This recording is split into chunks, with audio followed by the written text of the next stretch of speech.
At 5 a.m., Paula, a 30-year-old widowed mechanic, was called to repair a multi-million-dollar precision planter that was down. The farm owner looked at her and laughed. "Only a German technician can solve this." In front of everyone, he gave her 15 minutes to fail. Paula didn't respond.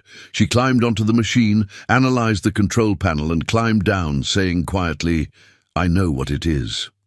The silence that followed said everything. It was 5 a.m. on a Tuesday in October when Paula Martinez's cell phone rang. She woke with a start, her heart pounding hard in her chest. A call before sunrise is never good news, and Paula knew it. At 30 years old, she had already learned that in the world of agricultural machinery, an emergency is serious business. Every hour of downtime means huge losses for operators. She answered, her voice still hoarse from sleep. "Paula, this is Mark, operations manager at Heartland Farms. We've got a serious emergency here. Our main planter has been down for 3 weeks and 4 technicians have already come without being able to solve the problem. Mr. Richardson is desperate. He's losing close to $1 million a day. Can you come now?" Paula sat up in bed, rubbing her eyes. Heartland Farms. She knew that name. Who didn't? It was one of the largest operations in Iowa, over 35,000 acres of pure production.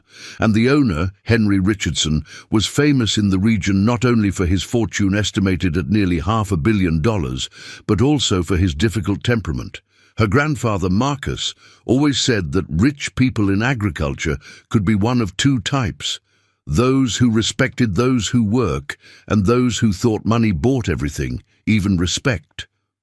Paula had a feeling she knew which type this Henry Richardson was. "What's the equipment?" she asked, already getting up and turning on the bedroom light. "John Deere DB120, the precision planter. Been down since September 20th. Paula felt a chill in her stomach. The John Deere DB120 was a machine for the big players, nearly $2 million of cutting-edge technology. She knew this equipment like the back of her hand. She'd been trained at the factory itself in Moline, but she knew that many technicians, even the most experienced ones, got lost in the electronic complexity of this machine. If 4 professionals had already failed, the problem was complicated. "I'm on my way. Give me the exact address," she said, already opening the closet and grabbing her navy blue work coveralls, the ones she wore for serious occasions. The fabric still smelled like the detergent her grandmother always used.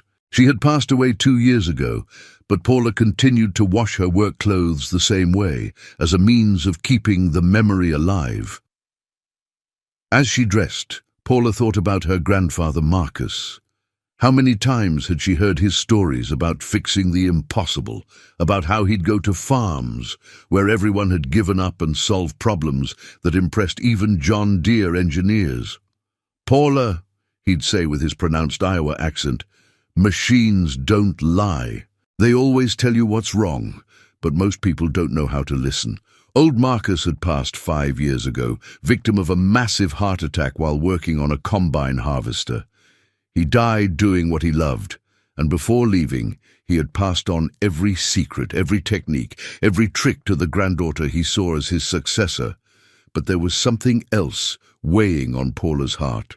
Her husband, Tom, had died 2 years ago in a tractor accident on a neighboring farm. They had worked together, dreamed together of building the best agricultural maintenance company in the region. His death had broken her, but she had continued, carrying their dreams for 2.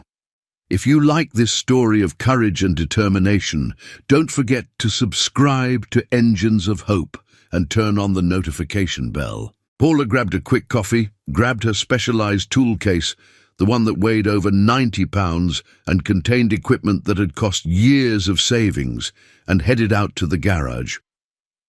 Her white Ford Transit van was parked there, immaculate. It wasn't new, it had 8 years of use, but Paula took care of it as if it were a jewel. Hanging from the rearview mirror was a small photograph, her at 12 years old, smiling next to her grandfather Marcus, both covered in grease, in front of a red tractor. Next to it, she had added another photo 2 years ago, her and Tom on their wedding day, smiling in front of their first service van. The drive to Heartland Farms was 40 miles, mostly on county roads.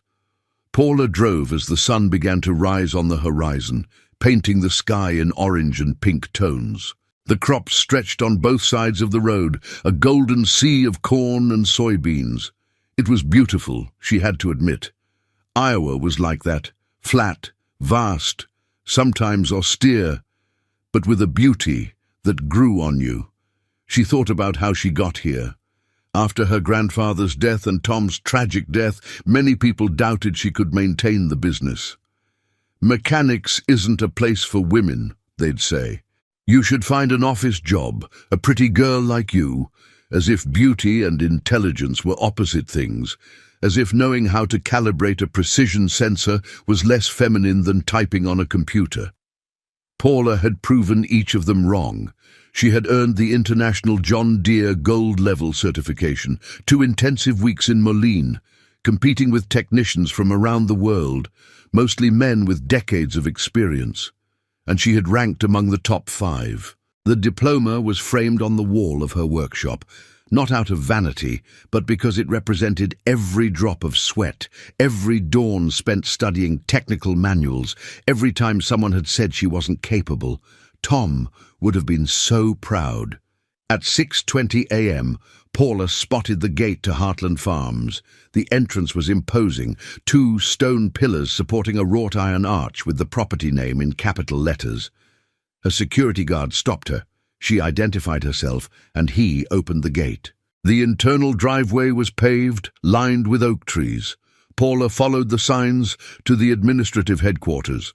When she parked and got out of the van, the heat was already strong. October in Iowa can be hot, especially this year. It must have been around 75 degrees at 7 in the morning. Paula grabbed her case, adjusted her cap with the John Deere logo that she wore like a talisman, and walked toward the main building. Before getting there, however, she heard raised voices coming from a huge shed on the side.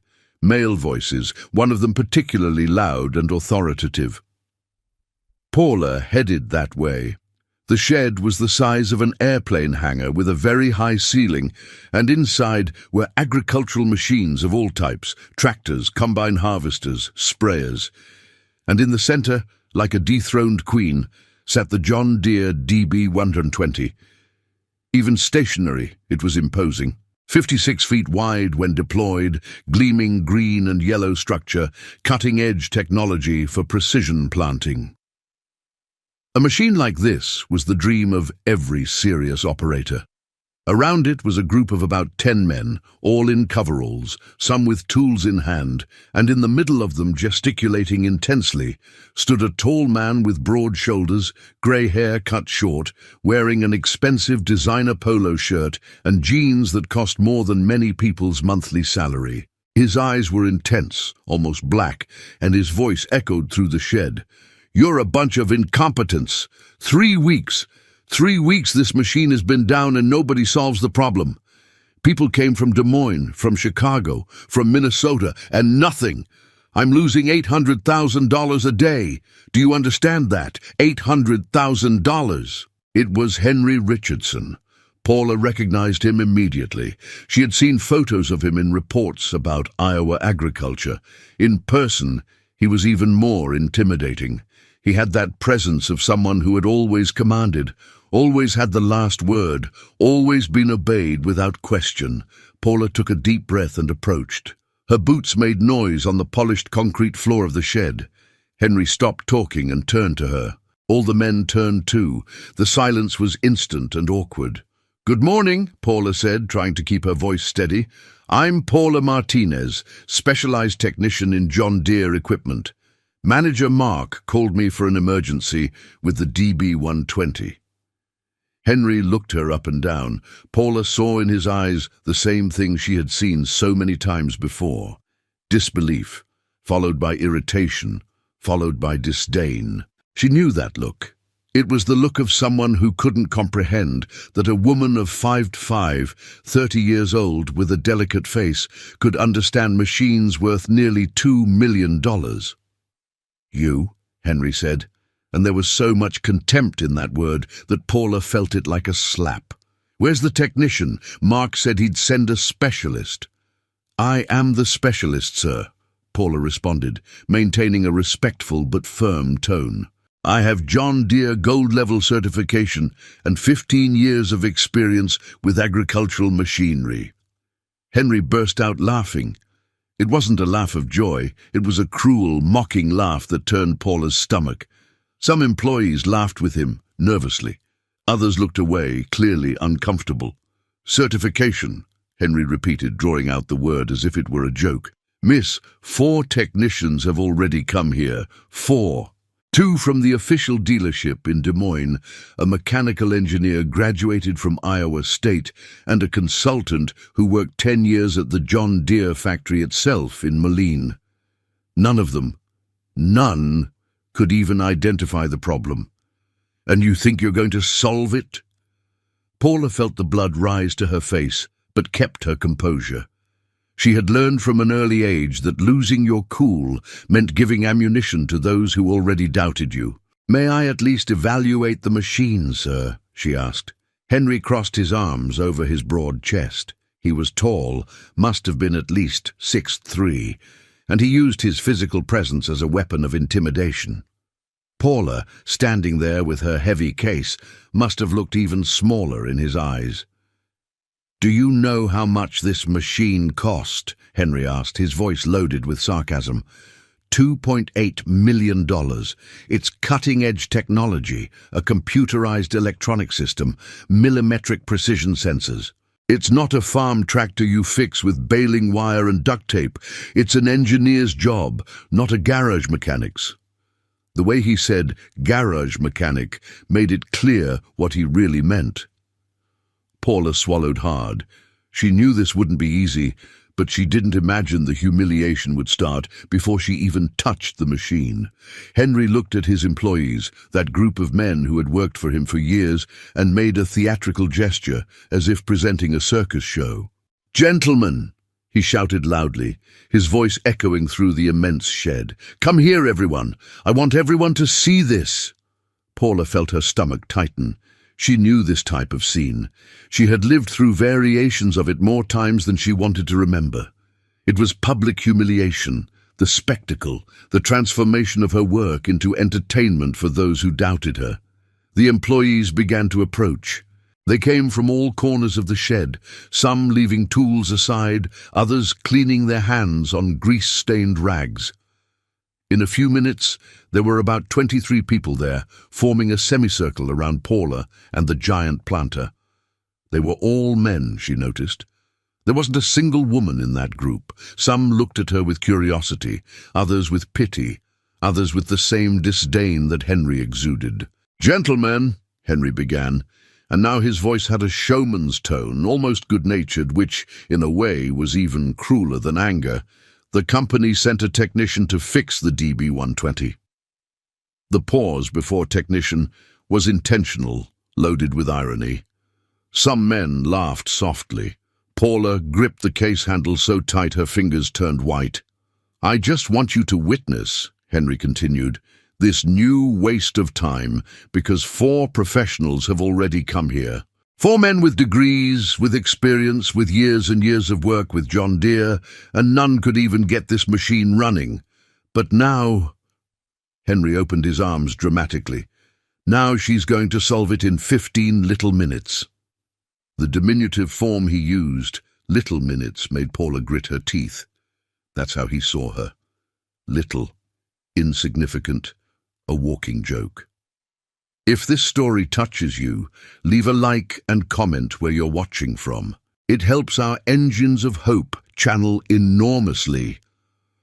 One of the employees, an older man with white hair and a face marked by the sun, stepped forward.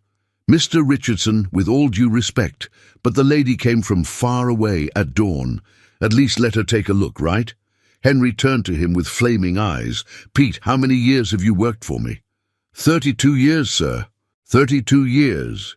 And in those 32 years, have you ever seen a woman who understands heavy machinery, hydraulic systems, precision electronics? Pete lowered his eyes without response. Paula felt silent gratitude for this man who had at least tried to defend her, even if he didn't have the courage to insist. "Look," Henry said, turning back to Paula, "I'm going to be honest with you, miss. I've already spent a fortune on technicians. The first one charged $8,000, stayed here 2 full days, took apart half the pneumatic system, and at the end said it needed parts that would take a month to arrive. The second charged $12,000, said the problem was in the central computer, changed the circuit board, a $45,000 board, and didn't solve anything. The third, an engineer from Chicago, stayed here a whole week, charged $15,000 for consultation, filled my ears with technical terms, and, in the end, admitted he didn't know what it was. The fourth said the machine had a factory defect, and I should sue John Deere." He took a step toward Paula, and she had to make an effort not to step back. Henry was intimidating, not just because of his size, but because of his intensity. He had that energy of someone who had always won every battle, always gotten everything he wanted. "Do you know how much I've already spent trying to fix this machine?" he asked. $117,000. "And do you know how much I'm losing per day with it down? $800,000. Because as long as it's not planting, my planting window is closing, and if I miss the timing, I lose productivity at harvest. In 3 weeks, that's already close to $20 million in potential loss." Paula took a deep breath. She understood his frustration. She understood the desperation of seeing an operation of this size stopped by a problem no one could solve. But understanding didn't mean accepting being treated this way. "I know you've had bad experiences, sir," Paula said, her voice coming out firmer than she hoped, "but I came here because I have the ability to help. I have International John Deere Gold Level certification. I was trained at the factory itself in Moline for 2 years, and I've been working with agricultural machinery since I was 12 years old. 12 years old, Henry repeated, and he laughed again with that cruel laugh. Since 12 years old. You heard that, gentlemen? She's been working with machines since 12. Do you know what I was doing at 12? Studying, doing homework, playing baseball, kid stuff, because a child doesn't fix multi-million-dollar machines. Paula felt a stab of anger so intense she had to count to 5 mentally to keep from exploding. How dare he diminish her story, diminish the entire afternoon she had spent alongside her grandfather, learning every bolt, every system, every secret of these machines, diminish the nights she had studied technical manuals instead of going out with friends, because she knew that knowledge would be her weapon against people exactly like him. Look, Henry continued, pulling his wallet from his back pocket. It was genuine leather, very expensive, Paula noticed. He opened it and pulled out $500 bills. $500 for you. Just so you take a quick look at the machine, except there's no way to solve this and leave. That way you won't have wasted your trip, I don't waste more time, and we end this charade. The offer was like a slap. $500. The other technicians, all men, had charged between $8,000 and $15,000, and he was offering $500 for her to take a look and leave. The message was clear. Her work was worth nothing. She was worth nothing. Some employees looked at the floor, clearly uncomfortable with the scene. Others laughed, finding the situation amusing. One of them commented softly to the colleague next to him, "Poor girl came all this way to get humiliated." Paula looked at the bills in Henry's hand. $500. She could take that money, turn around, go home, and forget this humiliation. No one would blame her. It was the easy choice, the safe choice. But then she thought about her grandfather Marcus. She thought about all the times he had faced difficult situations, disrespectful clients, people who doubted him, and he had never, ever given up. And she thought about Tom, who believed in her more than anyone, who always told her, "You're the best, Paula. Don't let anyone tell you otherwise."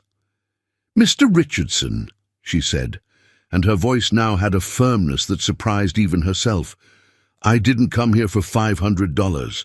I came because I'm a professional, because I know how to do my job, and because this machine can indeed be repaired. All I ask is 15 minutes to evaluate.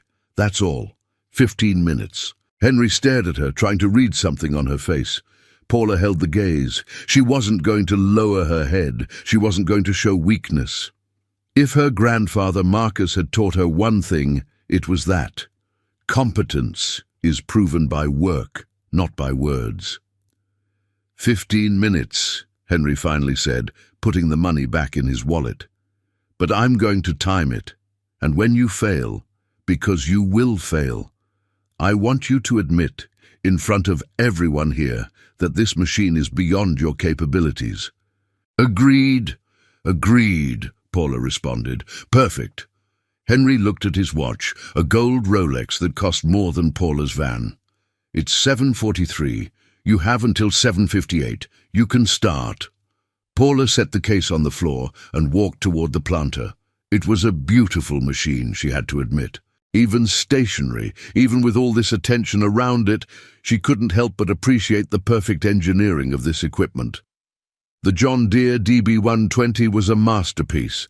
60 planting rows, pneumatic distribution system, laser depth sensors, onboard computer with integrated GPS, capability to plant with millimetric precision even at high speed. It was cutting-edge technology at the service of agriculture. She walked around the machine, observing. The other technicians, Henry had said, went directly to the mechanical parts. That made sense. It was the obvious thing. When a machine doesn't work, you assume something physically broke. But Paula had learned from her grandfather that the obvious isn't always correct. "Paula," he'd say, "when everyone's looking in one direction, you look in the other. The answer is often where no one thought to look." She went to the central control panel in the tractor cab that pulled the planter. She climbed the 3 metal steps and sat in the operator's seat. The electronic panel was complex, 12-inch touchscreen, dozens of buttons, indicator lights. She turned the ignition key, the system initialized, and immediately the screen began displaying a sequence of error codes. Behind her, Henry made a sarcastic comment. "Ah, she's going to play with the little computer. How cute. The other technicians already tried that, dear. The problem isn't in the computer." Paula ignored him. She was concentrated, entering that mental state her grandfather called conversation with the machine. The error codes flashed on the screen. X047, ESA51, EXA89, E120. She knew them all by heart. She had memorized the entire technical manual during her training in Moline. EO47 was a depth sensor failure. EO51 was a pneumatic system desynchronization. EO89 was a communication error between sensors. E120 was a general system failure. But there was something strange. The errors didn't occur in a logical sequence. They appeared almost simultaneously, as if they were ghosts, echoes of something bigger. Paula opened the advanced diagnostic menu, something only technicians with gold-level certification had access to. She typed the 16-digit code from memory, and new information appeared on the screen. And that's when she saw it. The frequency of errors, the pattern, the intensity of the readings, and most importantly, she noticed something that explained everything. The depth sensors for rows 45 to 50 were sending inconsistent data. Not completely false, but slightly off-standard, just enough to confuse the central system and cause a safety shutdown. She got down from the cab and went to the back of the planter, where the planting discs were. She knelt on the concrete floor, not caring that her coveralls got dirty, and began examining the sensors on the problematic rows. And that's when she saw it. There was an almost imperceptible layer, a thin film, like spiderwebs, covering the electrical contacts of several sensors. It wasn't ordinary dirt, it was a combination of humidity, very fine wheat dust, and perhaps a chemical residue from fertilizer, creating a microscopic layer that conducted electricity irregularly. Paula smiled. That was exactly it. A problem so subtle, so specific to the DB-120 operating in Iowa's climate, that only a person who truly knew both the machine and local conditions could identify it. She stood up, cleaned her hands on her coveralls, and turned to Henry. All 23 employees were watching her in silence. The operator looked at his watch. 8 minutes, he said. You have 7 more, but since you got up, I imagine you've given up, right? I didn't give up, Paula responded, and her voice was calm, controlled, confident. I identified the problem. The silence that followed Paula's words was so deep, you could hear the humming of the fluorescent lights on the shed ceiling. 23 pairs of eyes fixed on her, waiting. Henry crossed his arms, that posture of someone who doesn't believe anything they hear, but who is ready to watch the spectacle of someone else's failure. Identified the problem, he repeated, his voice dripping with sarcasm. In 8 minutes, you identified what 4 specialized technicians couldn't in 3 weeks. Okay, tell me then, since you're so good, what's the problem? Paula took a deep breath. This was the moment that separated true professionals from adventurers. The moment when you have to expose your reasoning, show you know what you're talking about, prove you're not guessing randomly. She had learned from her grandfather Marcus that diagnosis isn't guesswork, it's science, logic, deep knowledge. The problem isn't mechanical, she began, her voice firm and clear. It's electronic combined with pneumatic, and it's extremely specific to this model, operating in Iowa climate conditions. Henry let out a small laugh. Ah, of course. Blame it on the climate. That's a new one. Continue. I love this. Paula ignored the provocation. Your depth sensor on disk 47 is sending incorrect data to the central control, not completely wrong. If it were, the system would simply ignore it or give an obvious error, but its data slightly off-standard, with a variation of 0.3 to 0.8 millimeters in depth reading. This causes a chain desynchronization throughout the entire pneumatic seed distribution system. One of the employees, a young man in his 20s, commented softly, "But 0.3 millimeters is almost nothing." "Exactly," Paula said, turning to him. "It seems insignificant, but the DB-120 works with precision of tenths of millimeters. It's a machine designed to plant with absolute accuracy because that maximizes productivity. When a sensor sends erroneous information, even if it's a tiny difference, the central computer detects an inconsistency between what that sensor says and what the other 59 sensors say. And there, the system enters safety mode and stops everything to avoid irregular planting." Henry was beginning to look less convinced this was a charade. His expression had changed. There was still mistrust, but now there was also curiosity. And why did this happen only now?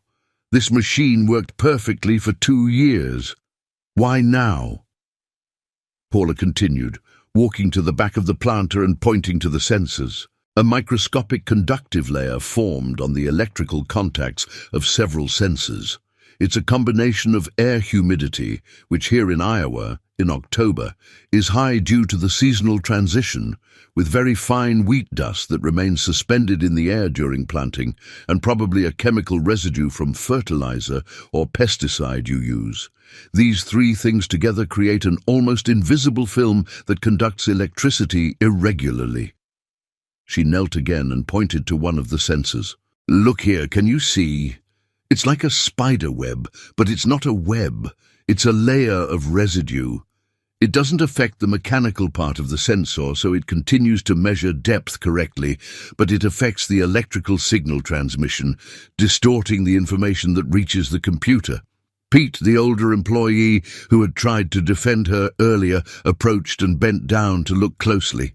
He was a mechanic of old machines, had spent decades working with tractors and combine harvesters, but he recognized when someone knew what they were talking about. "My God," he murmured, "it's so specific." That the other technicians didn't look for this, Paula completed.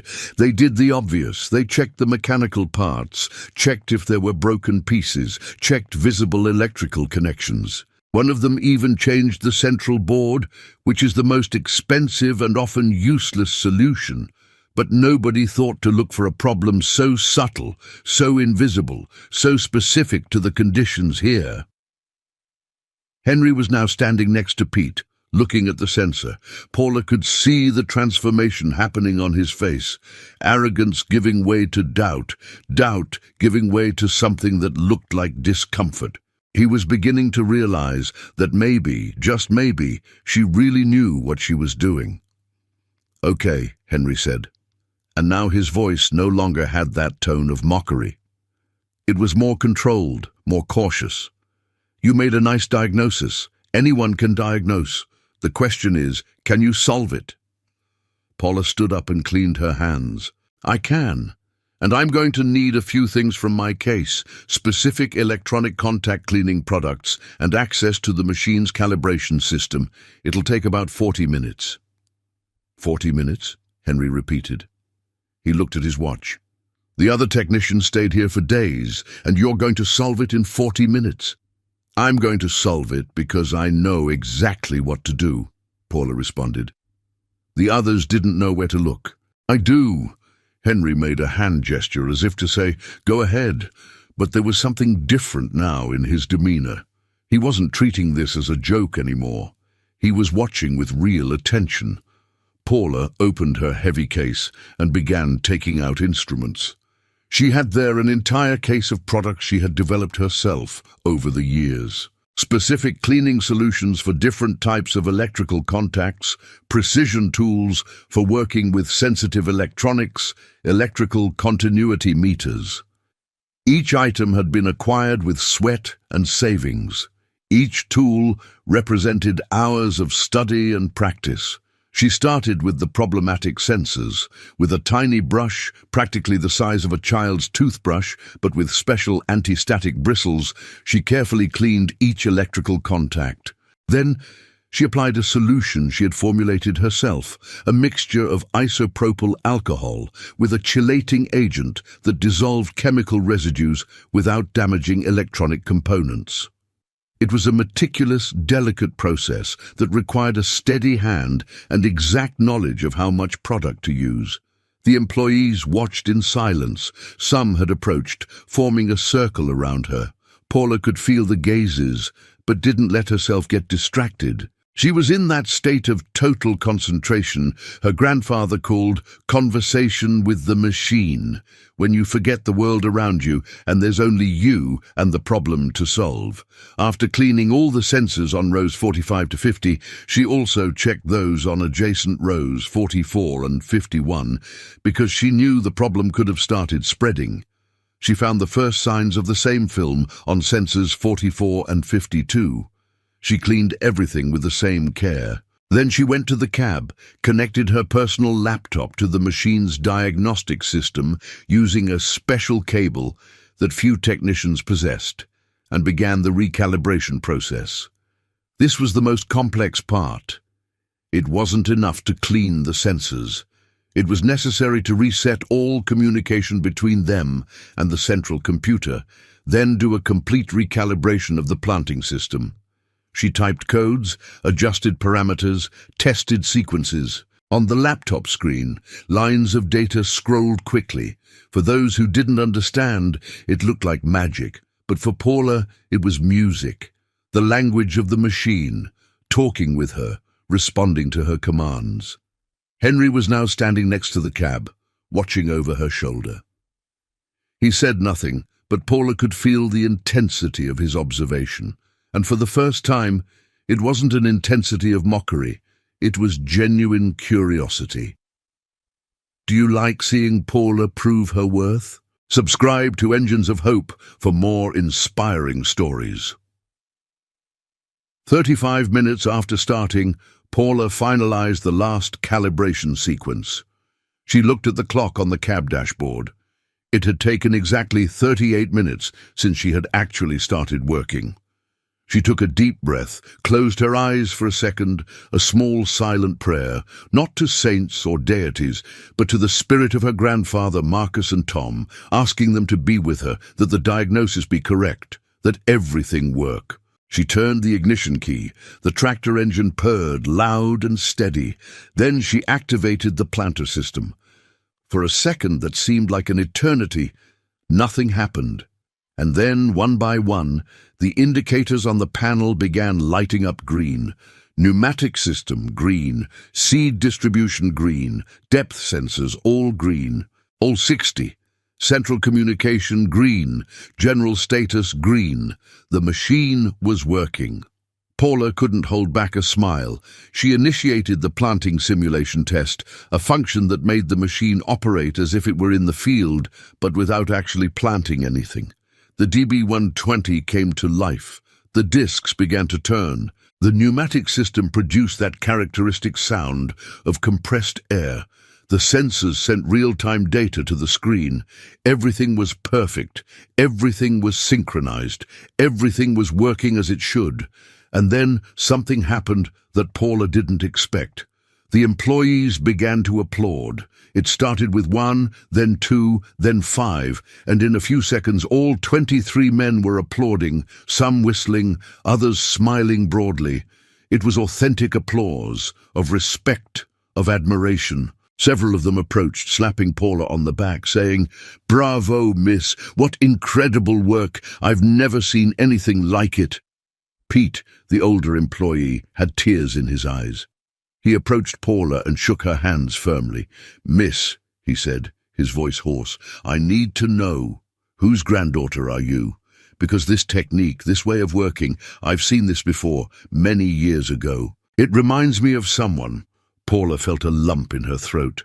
This was the first time all morning that someone treated her not as an intruder, not as a joke, but as the professional she was. And more than that, someone who recognized the legacy she carried. "I'm the granddaughter of Marcus Martinez," she said. And there was pride in her voice, pride and nostalgia mixed in a way that made her eyes burn. The silence returned to the shed, but it was a different silence now. It was a silence of respect, of reverence. Pete brought his hand to his mouth, eyes wide. Several of the older employees exchanged looks of recognition. They knew that name. And Henry, who had been standing next to the cab all this time, watching the employees' celebration, seemed to have received a punch to the stomach. He went pale. His hands trembled slightly. He opened his mouth to speak, but no sound came out. "Marcus Martinez," Pete said, now looking at Henry. "Mr. Richardson, don't you remember? Your father always said that Marcus Martinez was the only man in America who understood John Deere better than the Americans themselves. He was a legend in the region." But Henry wasn't listening anymore. He was looking at Paula as if seeing her for the first time, and on his face there was something she hadn't seen yet this morning. Shame. Pure, raw, unavoidable shame. Henry stood there in the middle of that enormous shed, surrounded by his employees, the machine that was finally working, and this small woman who had just proven he had been completely, devastatingly wrong. And the worst part, the part that really cut deep, was that he had humiliated the granddaughter of Marcus Martinez, the man his own father, who passed 8 years ago, considered the greatest agricultural machinery technician he had ever known. Pete continued talking without noticing the whirlwind happening in Henry's head. "I remember Marcus like it was yesterday. I worked with him a few times in the 2000s. The man was a genius, sir, a true genius. He solved things that, my God, nobody could. And your father always said that if there was a serious problem, it was Marcus he called." Henry felt as if the ground was opening beneath his feet. He remembered his father, old Frank Richardson, a hard but fair man who had built this empire from nothing with work and sweat. Frank always said, "Son, money buys equipment but doesn't buy competence. Respect those who know how to do things no matter where they come from or how they dress." And what had Henry done? Exactly the opposite. He had judged, he had humiliated, He had treated like trash an exceptional professional because she didn't fit the image he had of what a technician should look like. Paula was disconnecting the laptop from the machine system, putting away her tools in the case. She wasn't looking at Henry. She didn't need to. Her victory was there in the working machine, in the employees' applause, in the irrefutable proof that she knew exactly what she was doing. "Miss," Pete continued, "Marcus, is he gone?" Paula nodded, and there was sadness in the gesture. 5 years ago. Massive heart attack while working on a combine harvester in Cedar Rapids. He died doing what he loved. "My condolences," Pete said with sincerity. "He was a special man, and apparently he taught his granddaughter everything." "He taught me from childhood," Paula responded, closing the case. "I spent every afternoon with him in the workshop. Weekends, holidays, didn't matter. I was there learning. He said I had good hands for mechanics, that I understood machines in a way that can't be taught, that it's a gift." She paused, and her voice became a little lower. "After his death, many people doubted I could continue his work. They said I was too young, that I was a woman, that there was no way I really knew what he knew. So I went to Moline, did the intensive John Deere training. 2 years of gold-level certification, the highest that exists, competing with technicians from around the world, most of them men with 20-30 years of experience." One of the younger employees asked, "And you got the certification?" Paula smiled, a small smile, but full of pride. "Yes. I ranked among the top 5 in my class. In all of America, only 47 technicians have this certification. I'm the only woman." The silence that followed was of pure admiration. These men who half an hour ago were laughing at her, who doubted her, now looked at her with real respect. And Henry seemed to have aged 10 years in these minutes. He finally found his voice. "Paula," she turned to him. There was no anger on her face, but there was no warmth either. It was a neutral, professional, distant expression, as if he were just another client, nothing more. Henry began, and he realized the words were harder than any negotiation he had ever done, any speech he had ever given. "I need to apologize to you, a real apology." Paula said nothing, she just waited. Henry looked around at all his employees who were watching. Part of him, the proud, arrogant part, wanted to ask everyone to leave, to do this privately, but he knew he couldn't. The humiliation had been public. The apology had to be too. "I treated you in a way—" He took a deep breath and his voice trembled. "In an unacceptable, unforgivable way. I judged you before knowing you. I mocked you. I humiliated you in front of everyone. I offered a ridiculous value for your work. And all because I couldn't see beyond my stupid prejudices." Paula remained silent, but something in her gaze had changed. It wasn't as hard anymore. "I wasted 3 weeks," Henry continued, and now there was something close to desperation in his voice. 3 weeks with this machine down. I spent $117,000 on technicians who solved nothing. I accumulated nearly $2 million in potential loss. And you? You solved it in less than 40 minutes. 40 minutes, because you really know what you're doing, because you're— He swallowed hard. "Because you're the granddaughter of the legendary Marcus Martinez, because you have the best certification that exists, because you're an exceptional professional." He took a step toward her. "My father always said that the biggest foolishness of a rich man is to think his money is worth more than others' knowledge. And I was exactly that kind of idiot. I could have let you work from the beginning, but no. I had to make a show. I had to humiliate you. I had to prove what? My ignorance." Tears began to form in Henry's eyes, and they weren't tears of anger or frustration. They were genuine shame, real regret. This 58-year-old man, used to commanding, used to being obeyed, was there vulnerable, admitting he had gravely erred. If my father were alive, he said, his voice breaking, he would be ashamed of me today, ashamed of the son he raised because he taught me to respect competence, to value knowledge, to treat people with dignity. And I did the opposite. I did exactly the opposite. Paula finally spoke, and her voice was soft but firm. Mr. Richardson, I accept your apology. I accept it because I see it's sincere. But you need to understand something. What happened to me today happens to women every day, in workshops, on farms, in factories. We're judged on appearance, on gender, on age, not on ability. And when we prove we're capable, many still say it was luck, that it was an exception. Henry nodded, wiping his eyes with the back of his hand. You're right, absolutely right. I came here to do my job, Paula continued. I didn't come to prove anything to anyone. I don't have to prove anything. My certifications, my experience, my years of study, that's already sufficient proof. What's missing is respect. The respect that should be automatic when a qualified professional offers their services. You're right, Henry repeated, and I promise this will never happen again. Not here, not on my farm, not with people who work for me. I'm going to change. I have to change. Paula closed the case and picked it up from the floor. The service value is $12,000, Mr. Richardson. The same price the other technicians charged, because my work is worth as much as theirs. Actually, it's worth more, because I solved the problem. $12,000 is too little, Henry said immediately. You deserve more, much more. $12,000 is the fair price, Paula responded. I don't work for charity, and I don't accept favors out of pity. I work for competence, and I charge what's fair. Henry nodded and pulled his cell phone from his pocket. I'll make the transfer now. Give me your information.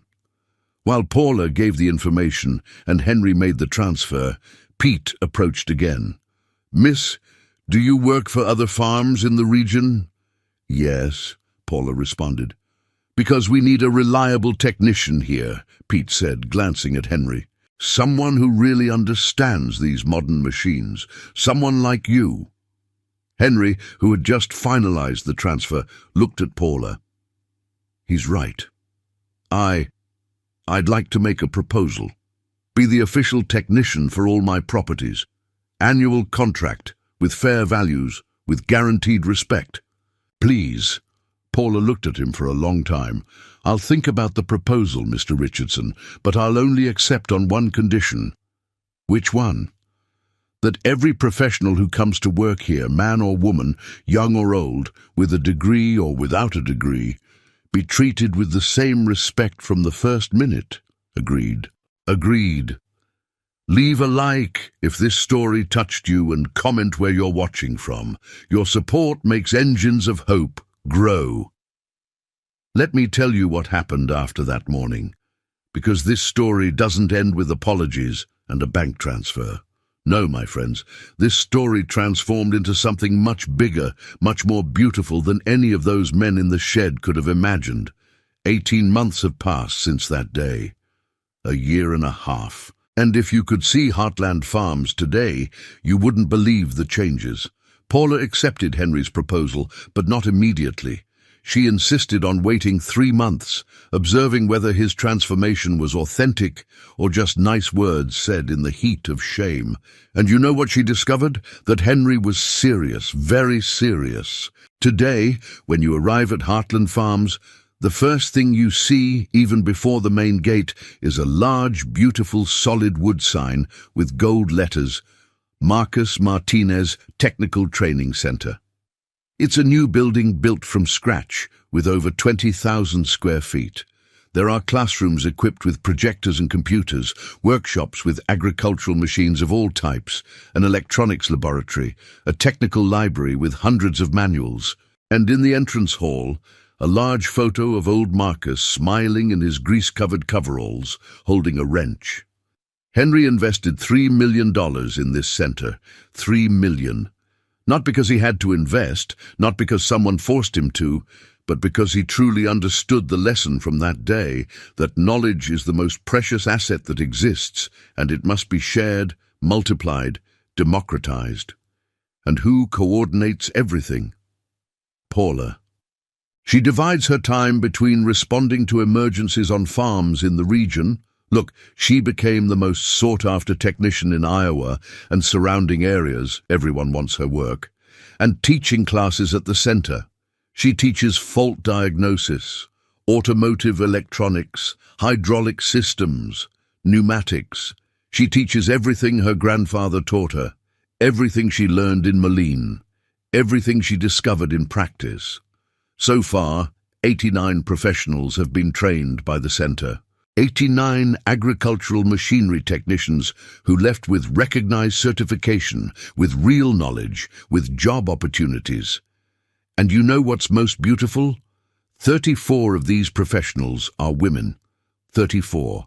Young women, some who hadn't even thought about working in mechanics before, who saw in Paula an inspiration, proof that it was possible, that there was room for them too. There's one girl, Amy, 19 years old, who comes from a modest family in Cedar Rapids. She tells that when she saw Paula's story, because yes, this story spread throughout the region, it became a legend, she thought, if she did it, I can too. Today, Amy works at one of the largest farms in Iowa, earning a salary that allows her to help her family and still study engineering at night. She says she wants to be like Paula when she grows up, even though she's already grown. And Henry changed in a way that surprised even those who had known him for decades. He implemented respect and equality policies in all his operations. Today, at Heartland Farms, there are women driving tractors, women in management, women in administration, and they all receive the same salary as men in the same positions, because competence has no gender and fair pay doesn't either. Pete, the older employee, says that sometimes he sees Henry standing in front of Marcus Martinez's photo in the training center hall, just looking in silence, as if he were in silent conversation with the old mechanic, as if he were saying, "Look, I learned. I learned the lesson you tried to teach so many people. I learned the hard way, but I learned." Paula and Henry's story became an example throughout the region. Other farms started hiring female mechanics, giving equal opportunities, valuing competence above all. It wasn't an overnight revolution. Real change never is. But it was a beginning, an important beginning. Paula still drives her white Ford Transit, still wears the same John Deere cap, still keeps the photo of her with her grandfather hanging from the rearview mirror. But now, when she arrives at farms, she no longer needs to prove anything. People already know who she is. They respect her before she even opens her tool case. And you know what she says when people ask about that day at Heartland Farms, about the humiliation, about how she had the strength to continue? She says, "My grandfather always said we don't work to prove anything to anyone. We work because we love what we do, because we have knowledge to share, because we can make a difference. Respect comes as a consequence, not as a goal." This story taught me something important, and I want to leave it with you too. Competence has no nationality. You don't need to be from anywhere special to be good. Competence has no last name. You don't need to be from a wealthy family to have talent. And competence definitely has no gender. Being a woman doesn't make you less capable. It only makes your path harder and your victory more important. Paula Martinez, the granddaughter of legendary Marcus Martinez, proved all of this that October morning in Iowa and continues to prove it every day, teaching a new generation that the future of mechanics, of agriculture, of any field belongs to those who have knowledge, dedication, and the courage to face prejudice with their heads held high. And Henry Richardson, the billionaire farmer who almost lost millions through pride, learned the most precious lesson of his life: that humility opens doors that all the money in the world can't open, and that recognizing your mistake is the first step to becoming a better human being. If you like this story, Subscribe to Engines of Hope. Turn on the bell and share with your friends. Together, we inspire change. There you have it, my friends. A story of respect earned, prejudice overcome, knowledge valued. A story that proves it's never too late to change, never too late to learn, and never too late to do what's right. Thank you for watching Engines of Hope. See you soon for another inspiring story.